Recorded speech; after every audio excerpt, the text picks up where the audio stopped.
అపవిత్రం ఎందుకు అవుతుంది సోదరా? అధర్మం ఎందుకు గెలుస్తూ ఉంటుంది? దేనినైనా పొందడం గెలుపు కాదు, అలాగే దేనినైనా కోల్పోవడం ఓటమి కాదు. ఇదంతా కేవలం కాలమహిమ సుభద్ర. పరివర్తన అన్నది కాల స్వభావం. మనిషి ఏదైనా కోల్పోయినప్పటికీ శాంతంగా స్థిరంగా ఉంటే అది గెలుపే అవుతుంది. సమయమే పరివర్తన తెస్తుంది సుభద్ర. అధర్మం చేసే వారికి దండన లభిస్తుంది. ధర్మధ్వజం మళ్లీ రెపరెపలాడుతుంది.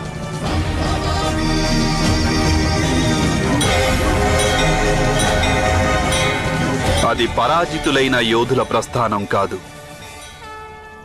అది పాండవుల విజయ యాత్రకు ఆరంభం. మానవ సమాజం స్త్రీలకు సదా సర్వదా క్లేశాన్ని, అన్యాయాన్ని, అవమానాన్ని మిగిల్చింది. మీరు మీ చుట్టుపక్కల దృష్టి సారించండి, సమస్త ఇతిహాసాన్ని తీసుకోండి. ఇదే మీకు కనిపిస్తుంది. పురుషులకున్న ఈర్ష్య, లాలస, అహంకారం, భయం, పురుషుల దుష్ట స్వభావం యొక్క పరిణామాన్ని స్త్రీలే అనుభవిస్తుంటారు. యుద్ధం పురుషులు చేస్తారు,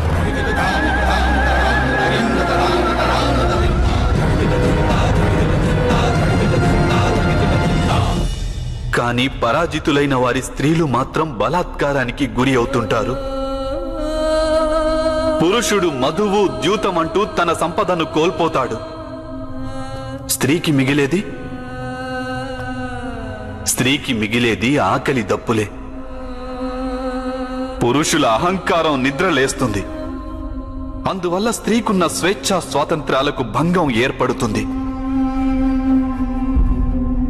పురుషులు జీవితంలో ఓడిపోయి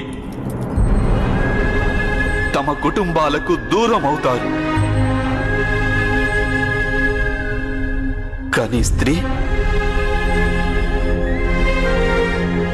కానీ స్త్రీ ముక్కుపచ్చలారని తన శిశువుల కడుపు నింపటం కోసం సతమతమవుతూ ఉంటుంది.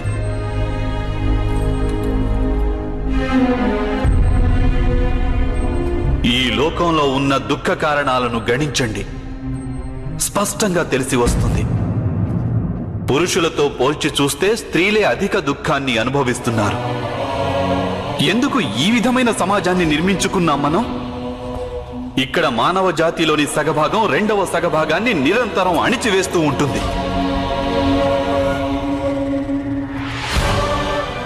అలా అణిచివేతకు గురైన స్త్రీయే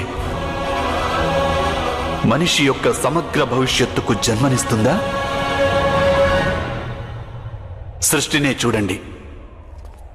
కొత్త వృక్షానికి జన్మనిచ్చే విత్తనాల చుట్టుపక్కల ఈశ్వరుడు పూలరేకులను సమకూర్చాడు. వాటిని రంగులతో సుగంధ భరితం చేశాడు.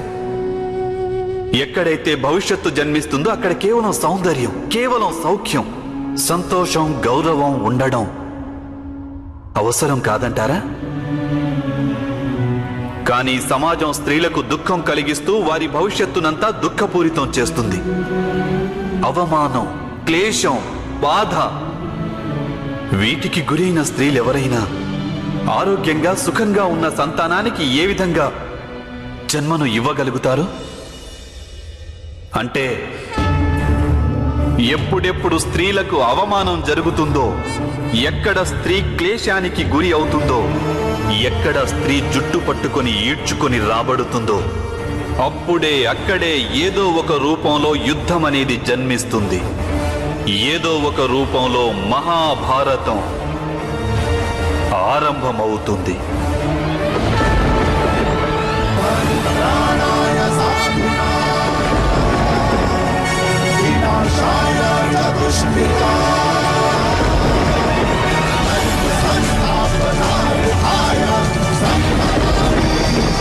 మీరే ఆలోచించండి, పదే పదే ఆలోచించండి.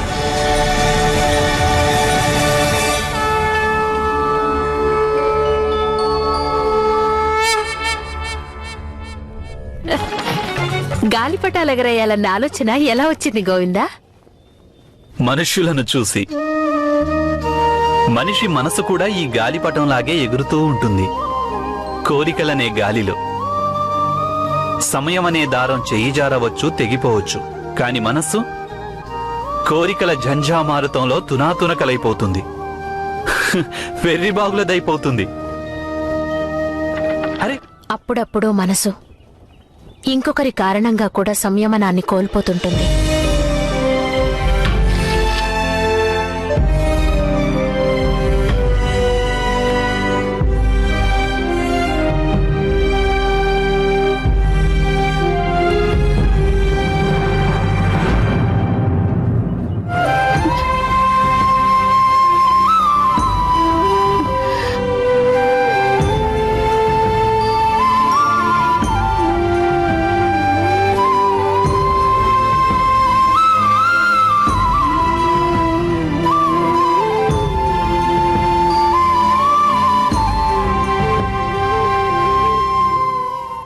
దారం గాలిపటాన్ని నియంత్రించి ఉన్నంత వరకు ఏ బాధలు రావు.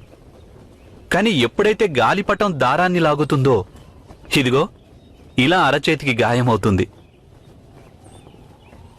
అప్పుడప్పుడు ఇతరులు చేసిన కార్యమేదైనా మనస్సును కలిచివేస్తుంది. సంయమనం సడలిపోయే అవకాశం ఉంటుంది. కానీ అలాంటి సమయంలోనే సంయమనాన్ని పాటించడం, మన మనస్సుపై అంకుశముంచడం అత్యంత అవసరమవుతుంది.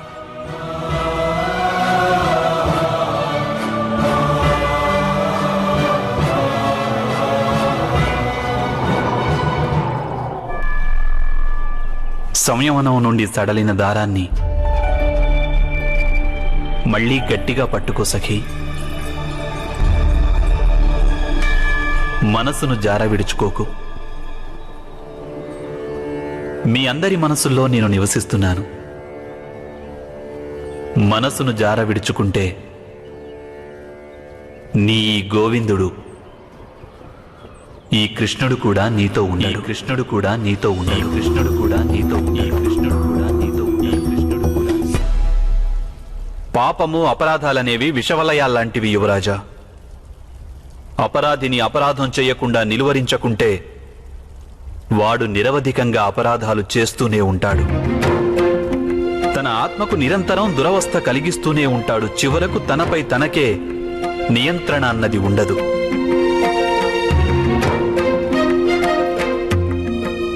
అపరాధానికి కారణం లేకపోయినప్పటికీ వాడు చేసిన అపరాధం నుంచి తప్పించుకోలేడు.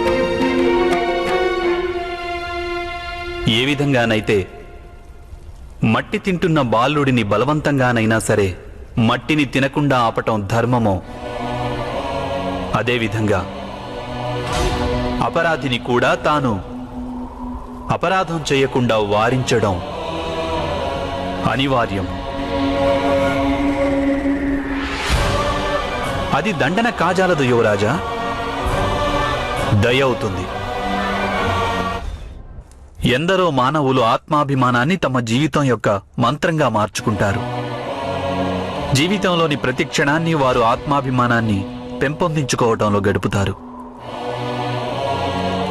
కాని వాస్తవానికి ఆత్మాభిమానం అంటే ఏమిటి? ఇది మీరెప్పుడైనా ఆలోచించారా ద్రుపద మహారాజా?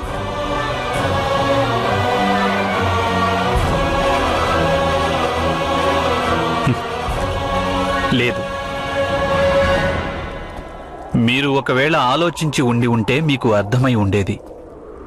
ఆత్మాభిమానం ఉన్న వ్యక్తి ఇతరుల నుండి గౌరవాన్ని పొందాలనుకుంటాడు. అందరి నోట అతడు తన గొప్పతనం గురించిన ప్రశంసలు వినాలనుకుంటాడు. తన శక్తి గురించిన మెప్పులు వినాలని వాంఛిస్తాడు.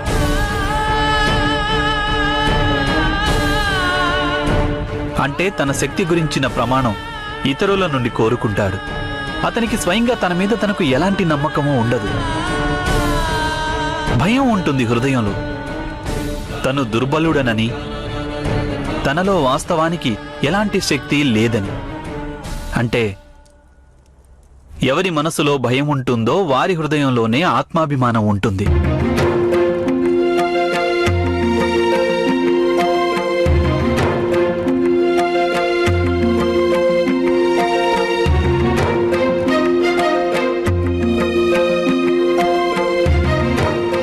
మహారాజా, వాస్తవానికి ఆత్మాభిమానం ఈ భయానికి మారుపేరు కాదు కదా.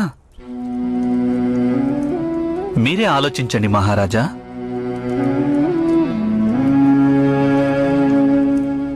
మహారాజా, భయం హృదయం యొక్క కారాగారం అయితే ఆత్మాభిమానం ఆ కారాగారానికి వేసే తాళం. మీరు మీ విషయమే చూడండి.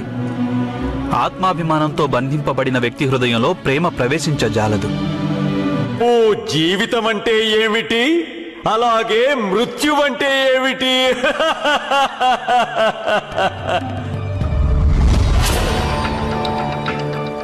ఋగ్వేద కథనమిది యక్షరాజ. కామస్థ దగ్గరే సమవర్తతాది మనసోరేత ప్రథమం యదాసీత్. పరబ్రహ్మ హృదయంలో సృష్టి చేయాలన్న సంకల్పం కలిగింది ఆరంభంలో. ఆ సంకల్ప కిరణాలు నలుదిశలు వ్యాపించాయి. అలా దిక్కులు ఏర్పడ్డాయి. పరమాత్మ సంకల్పమే స్వయంగా సృష్టిగా మారింది. త్రిలోకాలు, త్రిగుణాలు, త్రికాలాలు ఏర్పడ్డాయి. అనేకమైన జీవులు, అనేక పదార్థములు రూపొందాయి పరమాత్మ మనస్సులో. ప్రతి ఒక్క జీవి, ప్రతి ఒక్క కణము ఆ పరమాత్మ స్వరూపమే యక్షరాజ. అంటే పరమాత్మయే జీవితం. ఎవరి హృదయం ఈ సూక్ష్మాన్ని అర్థం చేసుకుంటుందో వారికి ఇతరుల పట్ల క్రోధం గాని ఈర్ష్య గాని జన్మించవు. వారు ధర్మ మార్గాన్నే నడుస్తారు. అలాగే న్యాయాన్ని సదా గౌరవిస్తారు. ఇదే జీవితానికి అర్థం. అయితే మృత్యువంటే ఏమిటి యుధిష్ఠిరా? చెప్పు. మనిషికి ప్రేమ, స్వార్థం ఇంకా క్రోధం కారణంగా ఇంకొక మనిషితో మానసిక బంధం కలుగుతుంది. ఆ బంధం పేరే మోహం. మోహం కారణంగా మనిషి తన శరీరాన్నే జీవితం అనుకుంటాడు. శరీరం నాశనాన్ని మృత్యు అనుకుంటాడు. కానీ ఈ సృష్టి యావత్తు పరమాత్మ మనస్సులోనే ఉద్భవించింది. ఆ పరమాత్మ మనస్సులోనే అది నశిస్తుంది. ఒక మార్గంలో వెళ్లే ఇద్దరు బాటసారులు కొంత దూరం వరకు ఇద్దరూ కలిసే వెళతారు. ఆ తర్వాత దూరం అవుతారు. అప్పుడు ఆ ఇద్దరు బాటసారులకే అనిపిస్తుంది రెండో వారు నశించారని. వాస్తవానికి ఇద్దరు బాటసారులు అదే మార్గంలో వెళ్తున్నారు. ఈ ప్రకారంగానే మనం దేనిని మృత్యు అనుకుంటామో అది కేవలం ఇద్దరు మనుషుల మధ్య ఏర్పడే దూరమే. ఈ జగత్తు ఉన్నంత వరకు ఏ జీవి అయినా నశించడం అన్నది సంభవం కాదు. ఇక మృత్యువు ఏ విధంగా రాగలదు? అంటే యక్షరాజ, పరమాత్మే ఈ జగత్తు, జగత్తే జీవితం. మృత్యువు కేవలం ఒక భ్రమ, అదొక మాయ.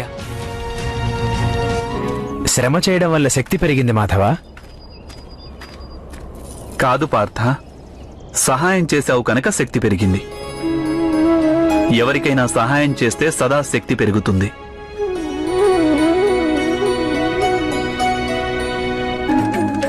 మాధవా, ఇలా ఆమె తండ్రి స్వయంవరం నిశ్చయించకుండా ఈ విధంగా కన్యను అపహరించడం అన్నది ధర్మమేనా మాధవా?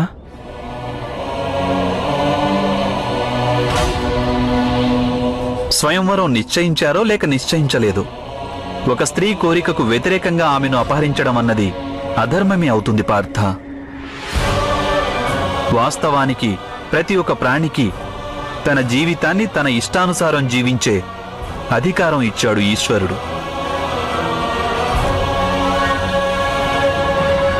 ఆ స్వాతంత్రాన్ని హరించడం సదా అధర్మమే అవుతుంది పార్థ. ఈరోజు ఆ అధర్మాన్ని రుక్మిణి సోదరుడు చేయనున్నాడు. నేను కేవలం ఒక స్త్రీని అధర్మం నుంచి రక్షించేందుకు వెళ్తున్నాను పార్థ.